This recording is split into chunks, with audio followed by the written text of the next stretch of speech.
Hello, everyone, and welcome to This Explainer. Today, we're diving into a deeply profound question about who you actually are.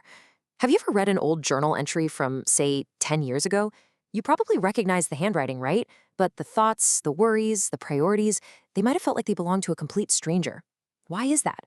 Well, this explainer is going to give you a brand new lens to understand exactly what's happening in your mind. We're going to unpack some really fascinating concepts from the philosophy of reflective humanism.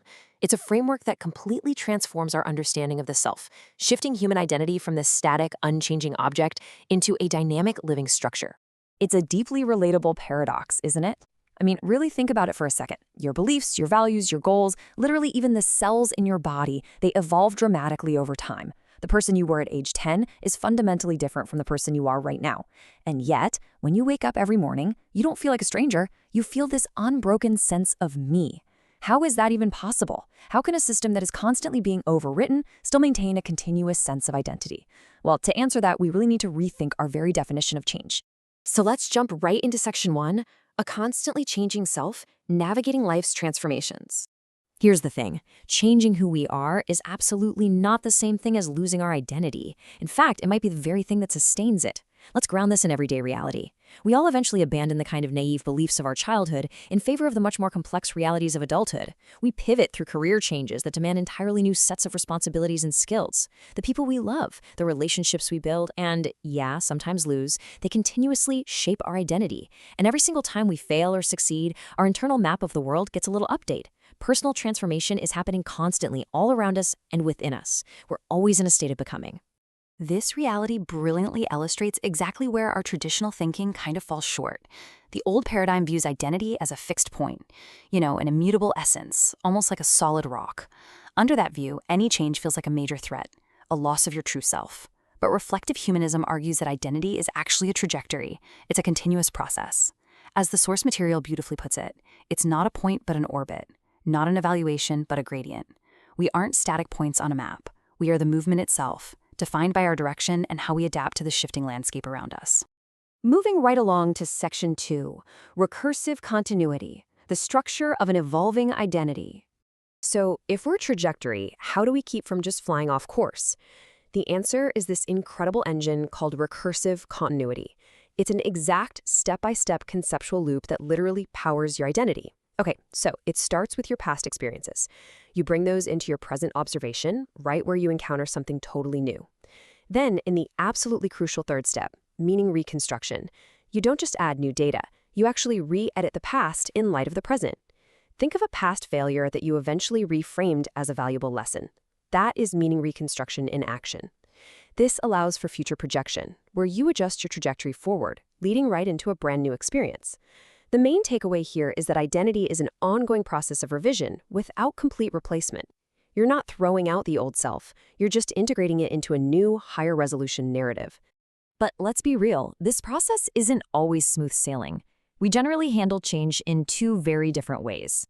The first path is discontinuous generation.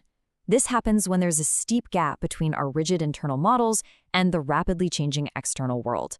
The source material refers to this friction as transparent pain. It's an abrupt collision where an update is basically forced upon us, causing a harsh, painful break in our narrative. Now, the alternative path is continuous generation. This relies on what reflective humanism calls a gradient of inquiry, or simply put, gentle questioning. By maintaining an open mind and constantly asking questions, we keep our cognitive field flexible. The updates just happen seamlessly, which minimizes the pain of change and keeps our inner narrative unbroken. And that brings us to section 3. Identity as a spiral, moving from fixed points to orbits. Now that we understand this loop of continuous generation, we really have to move away from visualizing our lives as a straight line. Instead, as the source material so poetically states, identity is not a fixed destination. It is an ongoing orbit. We breathe with the world in spirals. When interference, those moments of change and profound learning, repeats across time, it takes the form of an ascending spiral. You might encounter a similar challenge or a super familiar emotion years later, but because you've traveled up the spiral, you're observing it from a higher, more connected phase. Time and experience loop back around, and that allows us to continuously re-edit our narrative and grow without ever losing our core rhythm.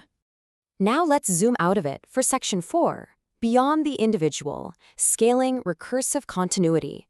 What's truly mind-blowing is that this framework doesn't just apply to human psychology. We can actually scale recursive continuity all the way up to massive human systems. Organizations have to constantly evolve their internal structures, yet this is exactly how they maintain their core mission over decades. Cultures revise their traditions to fit modern times, and that continuous updating is what preserves their cultural heritage. Entire civilizations must adapt to totally new eras and technologies just to survive. Across the board, resilience depends entirely on recursive updating rather than rigid consistency. Attempting to freeze a culture or an organization in time doesn't save it, it literally shatters it when discontinuous change eventually hits. So this brings us to a powerfully updated, honestly really empowering definition of identity. Identity is not an immutable essence. It's not some unchangeable core hidden deep inside of you. Rather, it is your capacity to remain connected while integrating change into a continuous narrative. Your true self is found in your ability to adapt, to loop back, to re-edit, and to connect your past, present, and future into one cohesive story. You are the author. And the actual act of writing the revisions, well, that is your identity. And that leaves us with this final, really profound open question to reflect on. What truly makes us ourselves? Is it an immutable essence that never ever shifts? Or is it the beautiful, resilient capacity to continuously become someone new, all while keeping the thread of our story perfectly intact? As you navigate your own continuous journey of becoming, I really hope this explainer has given you a new way to appreciate the spiral of your own life. Thank you so much for joining me on this exploration of reflective humanism, and remember, keep asking those gentle questions.